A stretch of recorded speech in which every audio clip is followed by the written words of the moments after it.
Hi, this is Mike. Thanks for taking the time to tune in to this week's show. Before we get to this week's show, though, I want to share with you three different things. First of all, I'd like to take a moment to say thank you.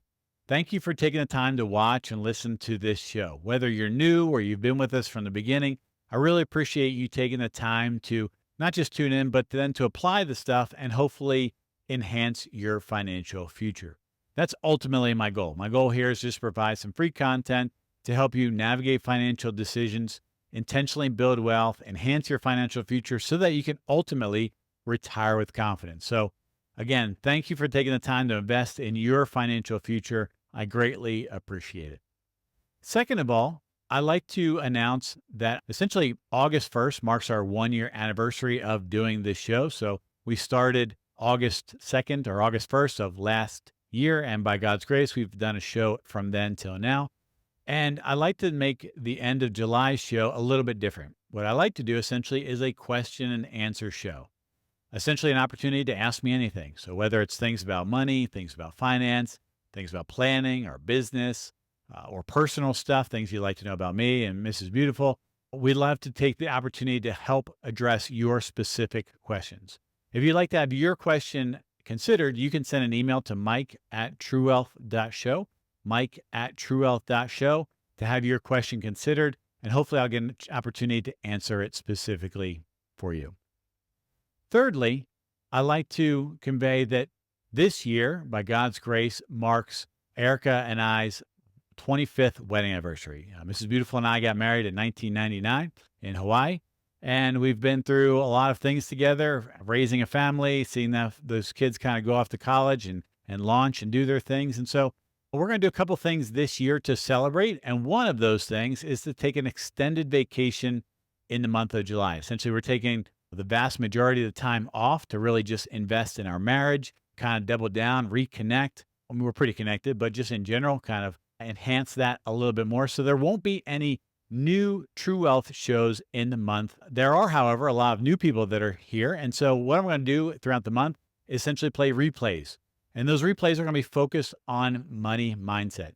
I cannot stress enough how much the way you think about money is applied to the way you handle money, right? So Neapolitan Hill wrote a book about this in the 1920s or 30s, Think and Grow Rich.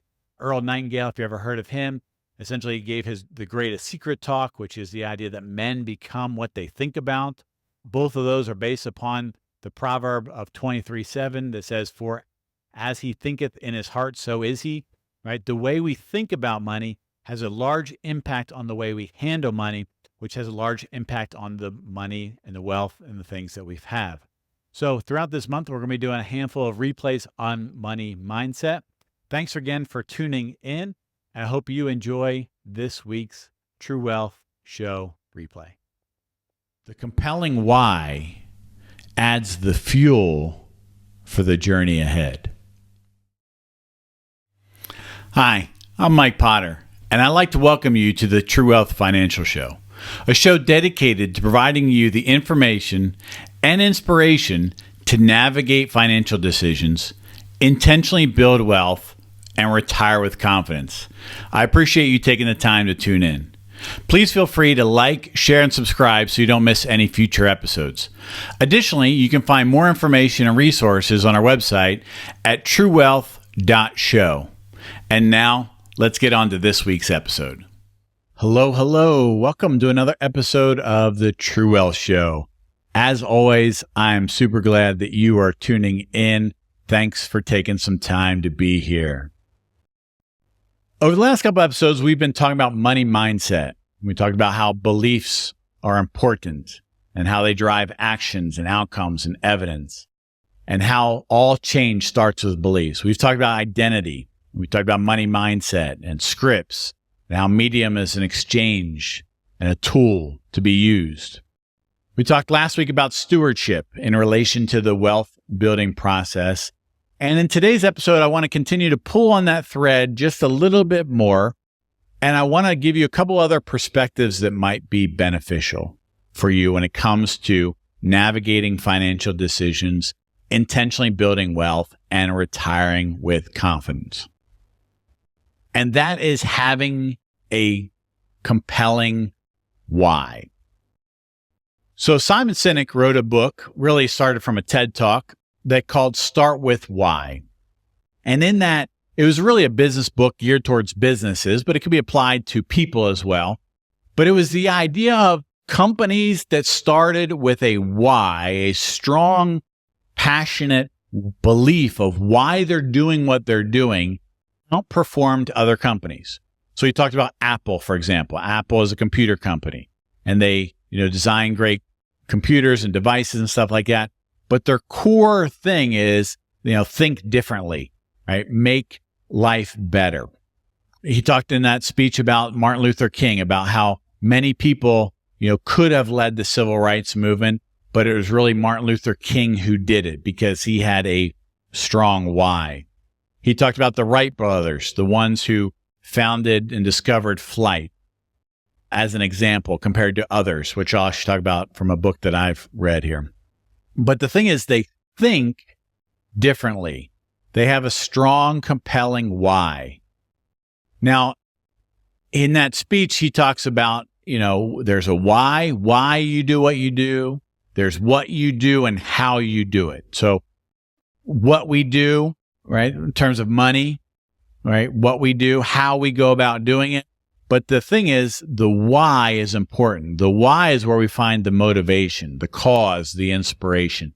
And very few people, when it comes to their money, have a strong why, a strong purpose. So like I mentioned, a couple of years ago, I read a book on the Wright brothers by David McCullough. Very, really good book if you want to go read it, about how Orville and Wilbur Wright and how they first discovered flight down in Kitty Hawk. Well, in that book, and really as a play down in true life too, there was this kind of unwritten competition between them, the Wright brothers, and Samuel Langley. So if you probably have never heard of Samuel Langley, unless you've read that book or know about the story. But Samuel Langley at the time, he was a professor at the University of Pitt. He was an aerospace engineer. He had all the connections, had all the money. He was supported by the War Department to basically discover a flying machine. He worked with the Smithsonian. So he had all the money, all the intellect, all the education, all the connections, all the resources, and yet he failed in his endeavors. And because of that, most people have never heard of him. Compare that to Orville and Wilbur Wright from Dayton, Ohio. They owned a bicycle shop. Their mom, I think, died at an early age, and she's often sick, and their dad was a traveling preacher, minister. They didn't really have any money. They didn't really have any resources. Neither one of them were college educated. Yet they discovered flight in Kitty Hawk, North Carolina. And no one was there. No one was there to see it except for some little, family that lived on the Outer Banks. At the time, the Outer Banks was not like it is now, all built up and stuff. It was kind of desolate. And there was just one little family that lived out there that helped them along the way. And they were the ones who kind of took the picture of them flying. If you go to Kitty Hawk today, there's a national park there. And at the top, there's this memorial tower that reads, "In commemoration of the conquest of the air by the brothers Wilbur and Orville Wright, conceived by genius, achieved by dauntless resolution and unquestionable faith." So what made them so different than Samuel Langley? Well, they were both trying to achieve the same thing. So what they were doing was the same thing. They're both trying to achieve flight. How they went about it was obviously different. But really what drove the difference was the why. The Wright brothers had a different why. Dauntless resolution and unquestionable faith. And if you've read the story about how they took all these parts and how they crashed and landed, and they expected to fail over and over and over and over again, but they were just consumed with it because it brought about a strong purpose. And they used their resources, like we talked about in the stewardship, from the bicycle shop to furnish this greater cause, this external endeavor that they're doing. It's the classic David and Goliath story. Goliath was this big soldier, trained, had all the armament. David had a little rock. But you know what David had? David said, "Is there not a cause?" He had a strong why. Right? And this can be applied to really everything, every facet of your life.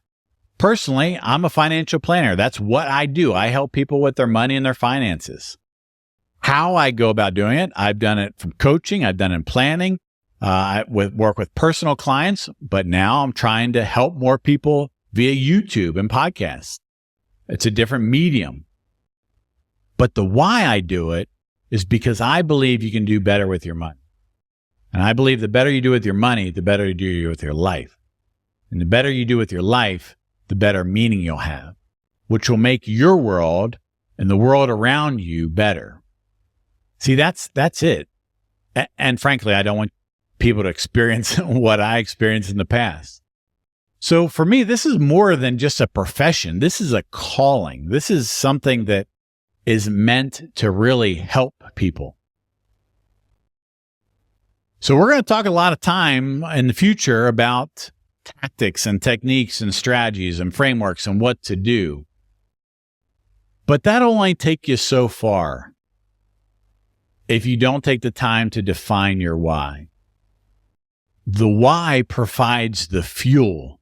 Right? You can have a nice Lamborghini or Ferrari all souped up, best engine in the world, designed, engineered. But if there's no gas, there's no fuel, there's not going to be any progress. It's not going to go anywhere. The compelling why adds the fuel for the journey ahead. Now, I want you to be able to wisely and intentionally navigate financial decisions. I want you to be able to intentionally build wealth, and I certainly want you to retire with confidence. But none of that is going to happen to the extent that it could without having a strong why. So what is the compelling why for your life? Not just your money, but for your life. Why are you here? What's your purpose? What are you trying to achieve? What is it that you really want in your life?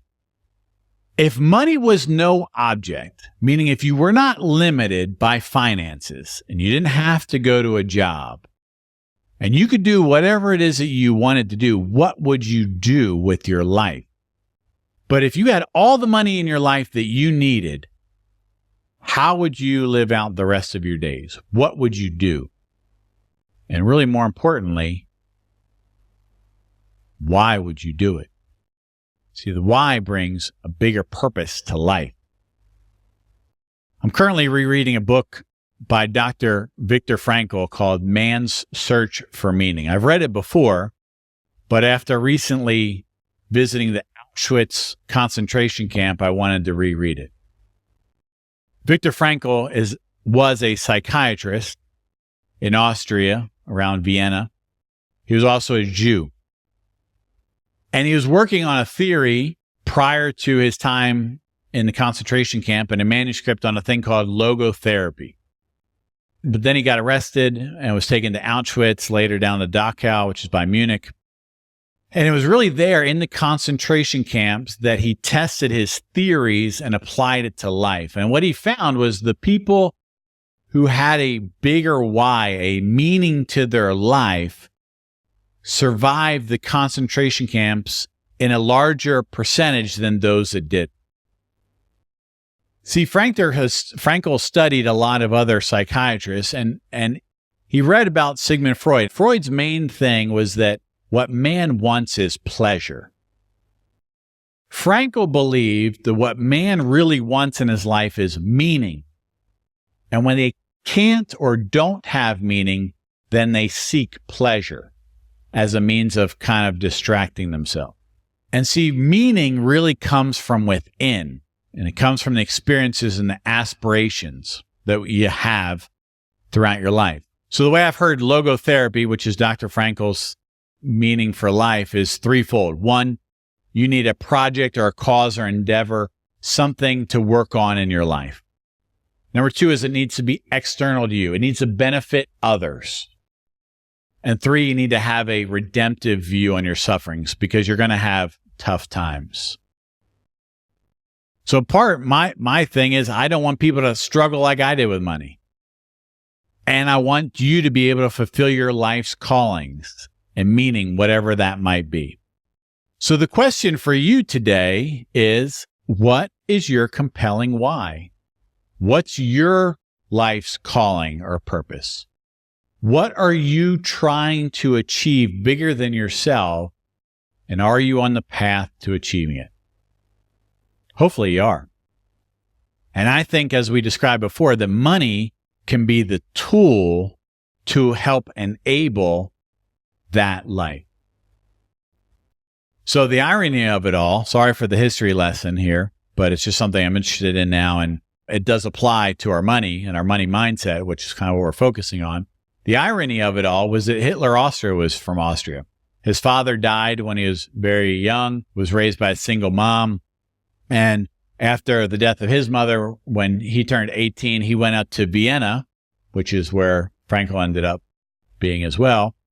And Hitler, pursued the idea of trying to be an artist. He drew as a child. That was his dream. That was his purpose, if you will. But he ultimately got rejected by the Academy of Fine Arts in Vienna, and he was not admitted to art school. And so he ended up kind of joining the military in World War I, and at the end of it was a corporal when the World War I ended. So somewhere along the path, he took that rejection and couldn't process it and stopped the passion of trying to pursue being an artist and got into politics. Eventually became a ruthless world dictator.